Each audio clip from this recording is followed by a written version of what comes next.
sebelum masuk tuh saya mau nanya teman-teman, sejauh mana, seberapa sering teman-teman kalau nongkrong, ngumpul itu sibuk sendiri dengan benda ini? Sering. Ya itu jangan promosi ilmu. Jadi kami akan membahas hal yang berikut itu akan dibahas di simulacra dan realitasnya Zambor juga. Jadi kalian persembahan presentasi ini. Ayo yang mau maju.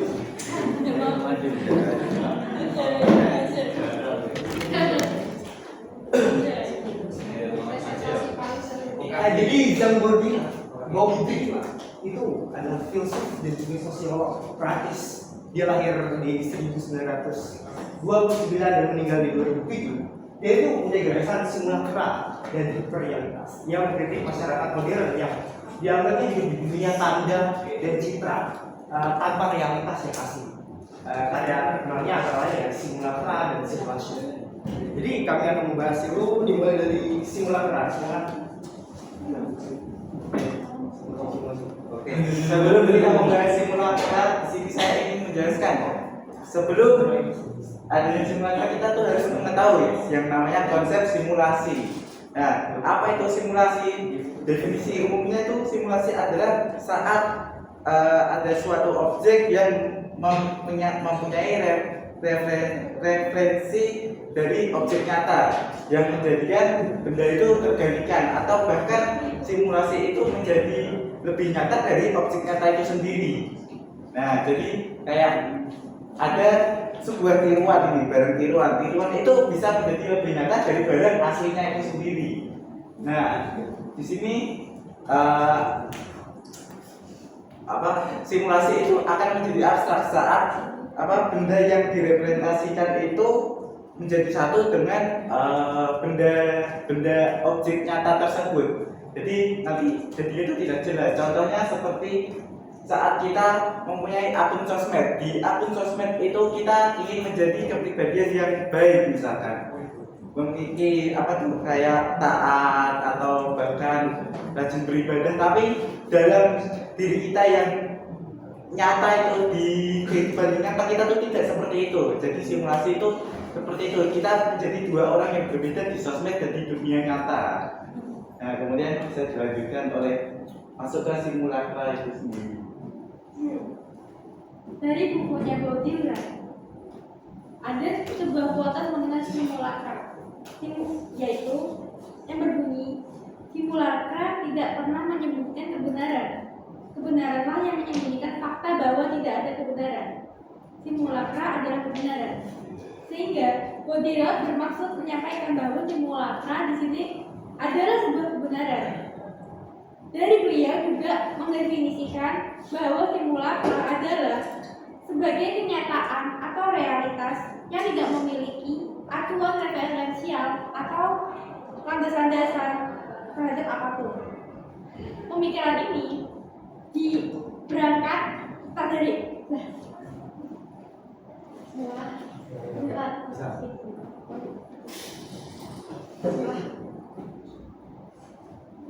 pemikiran simulacra ini diambil dari analisanya tentang situasi masyarakat kontemporer pada saat itu, terutama pada saat perkembangan teknologi yang semakin pesat setelah Perang Dunia Kedua, di mana pada saat itu telah mendorong para kaum kapitalis untuk melancarkan kepentingannya melalui media massa. Para kaum kapitalis memanfaatkan ruang-ruang virtual di media massa untuk membentuk citra atau branding pada produksinya sendiri. Pemanfaatannya di ruang virtual tersebut telah mengubah objek yang konkret menjadi objek abstrak, yang mana objek abstrak tersebut diadaptasi kembali oleh masyarakat menjadi objek yang nyata secara berulang-ulang, sehingga objek tersebut kehilangan referensi aslinya atau identitas aslinya. Nah, dalam tahap perkembangannya, simulacra terbagi atas 3 macam tahap. 1. Ada tahap symbolic order atau dikenal sebagai sebutan the era of origin, di mana masyarakat memiliki sistem tanda pasti yang terdistribusi berdasarkan tingkatan dan kewajiban masing-masing, atau dapat disimpulkan kalau pada era tersebut simbol masih merepresentasikan keadaan aslinya. Contohnya busana adat kerajaan yang melambangkan kekuasaan dan hanya dipakai oleh keluarga kerajaan. 2. Ada standar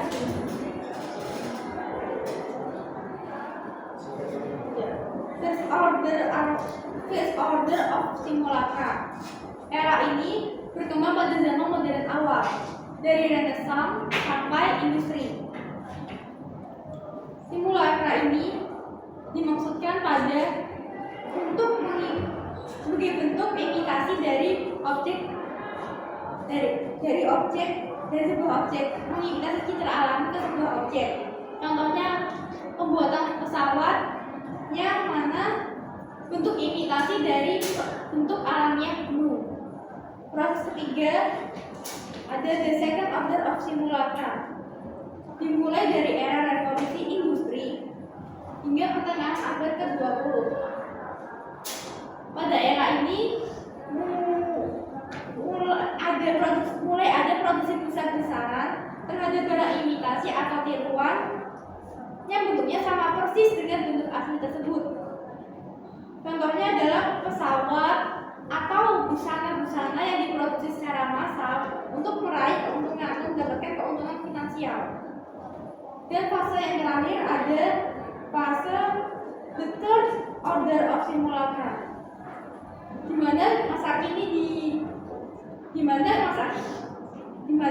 pada masa kini dunia didominasi oleh simulasi yang terjadi sebagai salah satu akibat perkembangan teknologi. Atau simpelnya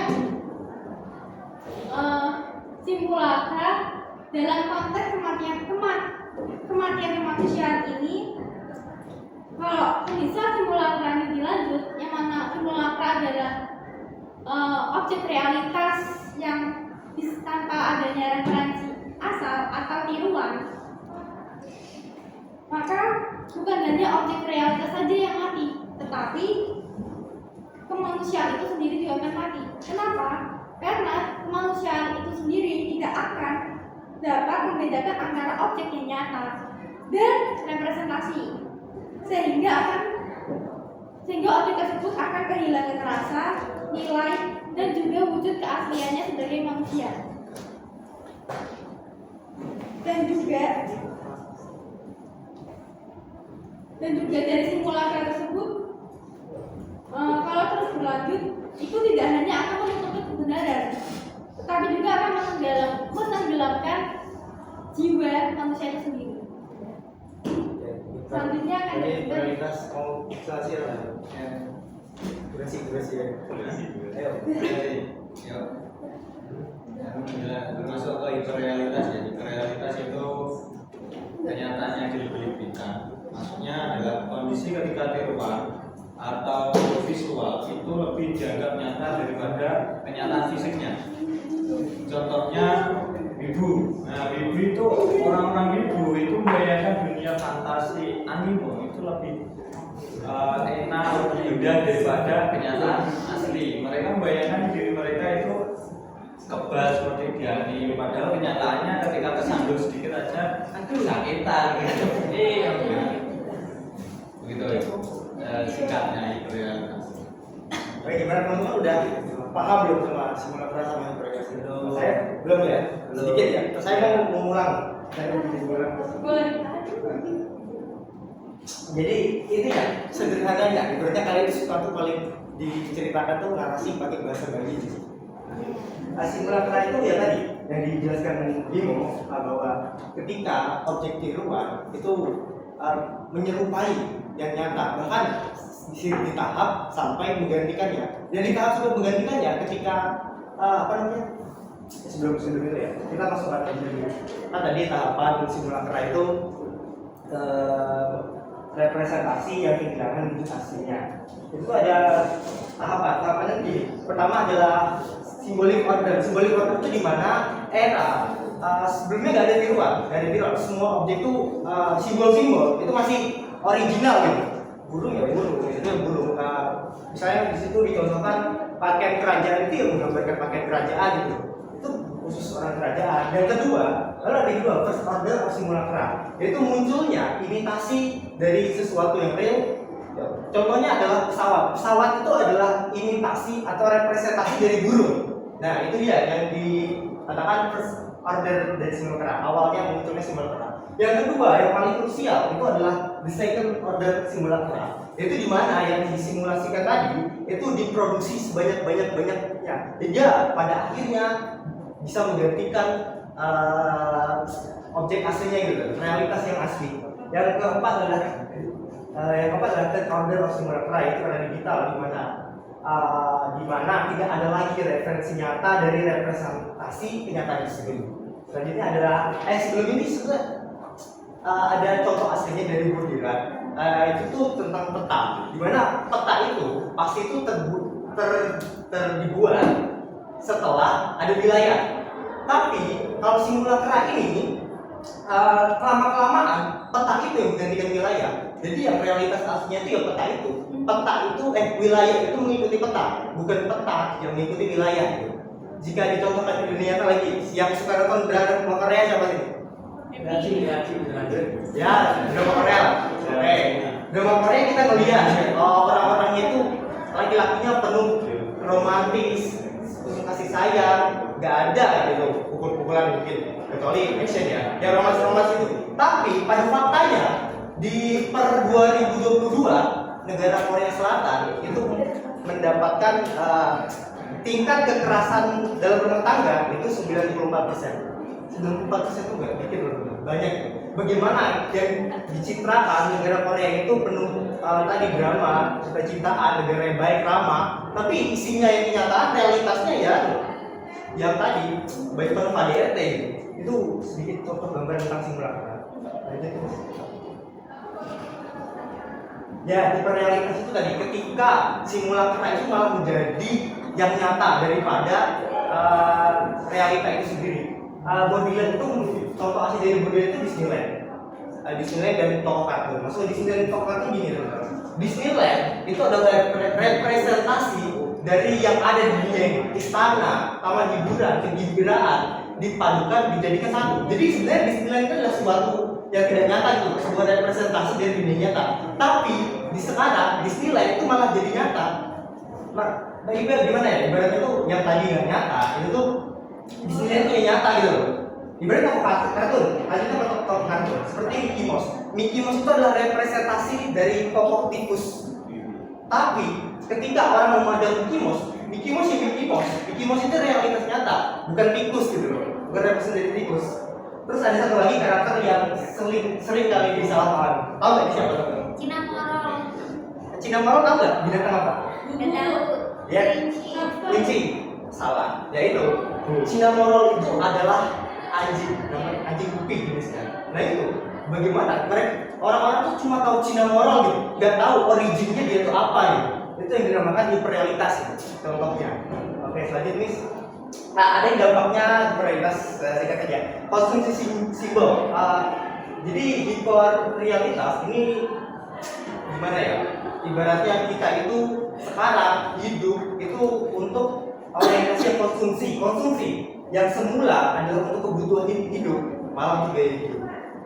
Misalnya orang ini tuh akan memiliki produk yang bermerek. Kita beli sepatu tuh ya Nike lah gitu, jangan yang kayak Strip gitu. Ya padahal fungsinya sama dan harusnya padahal lebih murah, ya kualitasnya ya bisa dibilang bisa bersaing lah. Tapi orang-orang tuh lebih memilih Nike, Adidas karena bermerek gitu loh. Masyarakat itu lebih terpaku pada konsumsi ketimbang kegunaannya gitu. Yang selanjutnya adalah drugstore. Drugstore ini mengacu pada minimarket Alfamart, Indomaret. Jadi gimana itu tuh bisa memenuhi kebutuhan sehari-hari.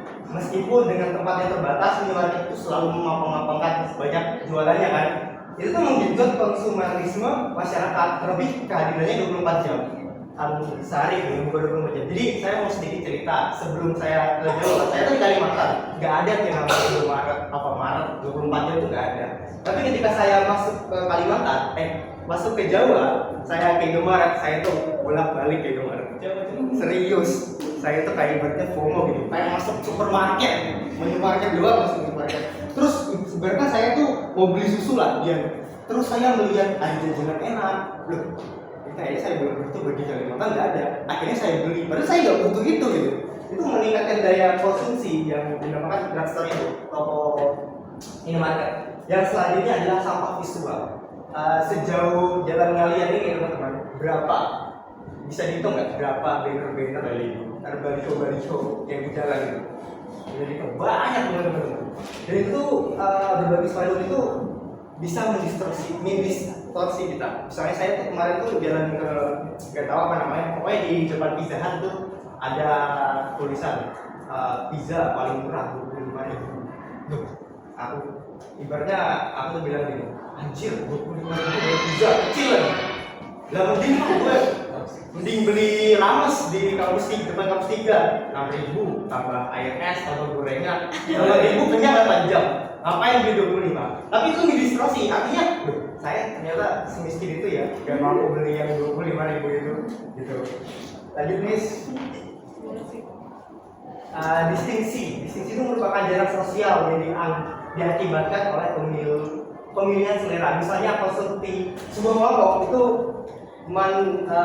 menjustifikasi musik goreng itu pulau musik rendahan dulu seleranya dangdut kan gue MC kan. Lagi itu ibaratnya secara langsung itu mengandung tadi itu mengatakan menjustifikasi betul tentang budaya yang lain. Selanjutnya adalah status sosial. Status sosial itu dimaknai sebagai perbedaan konsumsi tanda, sehingga kekayaan itu diukur dari banyaknya tanda yang dikonsumsi. Mengkonsumsi objek tertentu menandakan kita berbeda atau dianggap sama dengan kelompok sosial.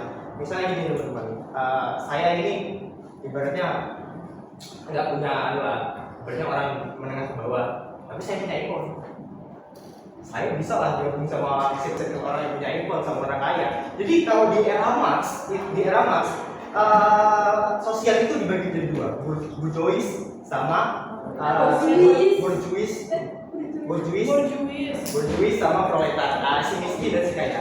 Tapi di era sekarang si miskin dan si kaya itu bisa bercampur aduk. Ya tadi si miskin tadi bisa bergaul dengan orang kaya dengan dia pakai iPhone, dia pakai jas rapi, gitu. Jadi di era sekarang ini bagaimana sekaya apapun atau semiskin kalian, ya sekaya apapun, tapi kalian tidak menunjukkan itu sebagai citra kalian kaya tapi laptopnya tetap Xiaomi, Windows. Kayak ibaratnya Pak Badrun kan gitu, Windows. Dia kan nggak pakai iPhone gitu, tapi ya saya tahu kalau dia pakai Windows 10 lagi, belum update, tapi pasti kaya Pak Badrun. Gitu. Lalu ada jalannya ruang publik. Manusia itu saat ini adalah bahasanya Bob Dylan itu adalah prestasi komunikasi yang kacau seiring melenyapnya dengan ruang privat. Ya gitu. Kita itu kapan sih di setiap harinya itu terlepas dari handphone? Kita tuh selalu mengkonsumsi sebuah berita-berita, hingga pada berita-berita itu meleburkan antara sekat ruang publik dan ruang privat. Misalnya ada di zaman dulu tuh perselingkuhan atau mungkin pacaran itu hal yang tabu gitu, tapi malah sekarang itu malah diumbar gitu. Saya tuh ada satu lagi nih contohnya, tahu film S-Line ya? Jadi ada film drama Korea S-Line di mana tuh itu ada garis merah, itu tuh menandakan dia pernah berhubungan sama siapa gitu. Tapi di TikTok, eksplisit TikTok itu tuh jadi ajang pamer air gitu loh. Banyak hashtagnya gitu ibaratnya itu. Jadi ruang privat yang harus ditunjukkan dan harus disembunyikan itu udah nggak ada di era hiperrealitas ini teman-teman. Jadi seperti itu. Nah ini balik ke pertanyaan saya tadi, ketika teman-teman nongkrong diskusi atau kumpul angkatan malah seberapa beratnya, seberapa seringnya kalian tuh malah fokus ini daripada ngobrol sama teman sekalian? Sering kan? 99. 99% realita. 10%. Ya, itu adalah berarti kehidupan sosial. Dimana ya kehidupan itu ya kehidupan tuh gitu. Bahkan ada tuh orang tuh gini yang di WhatsApp itu ngomongnya, ibaratnya contohnya gini ya, contoh aja. Kasih info nggak jelas anjing. Nah, tapi dia tuh keluar-keluar banget loh di grup tuh loh. Tapi misalnya ketemu di dunia nyata, jadi berakhirnya kehidupan sosial atau berakhirnya kehidupan manusia itu ketika mereka yang terjebak di simulacra itu yang terjebak di simulacra sebagai misal tuh gitu seorang anak lebih pilih bermain video games dibanding main dengan anak-anak lainnya. Seorang ibu rumah tangga lebih prefer menonton sinetron daripada jangan gosip ya, berbincang dengan tetangganya. Ketika mencari internet atau ibu lebih nyaman menonton anime, baca komik, main game dibanding menghabiskan waktunya dengan itu dengan apa kegiatan bermanfaat dengan sosialnya gitu. Jadi matinya sosial ini ibaratnya kemunduran manusia. Sejatinya manusia itu tuh yang makhluk sosial. Ketika manusia tidak sosial, apakah bisa dikatakan itu manusia gitu teman-teman? Jadi pertanyaannya yang ya, untuk kalian menonton adalah ketika dunia kehidupan simulacra lebih nyata dan lebih sempurna dibandingkan dunia yang lain, mana yang teman-teman akan pilih? Ayo teman pilih yang mana? Dunia simulacra ini penuh representasi, penuh kesempurnaan gitu. Dunia nyata ya udah busuk gitu tentang ke jelek-jelekannya pokoknya. Gimana kalau misalnya begitu? Ya, itu ada pertanyaan yang silakan jawab sendiri lah. Sebagai renungan teman-teman dari kami kelompok agama-agama terima kasih. Selesai presentasi, terima kasih.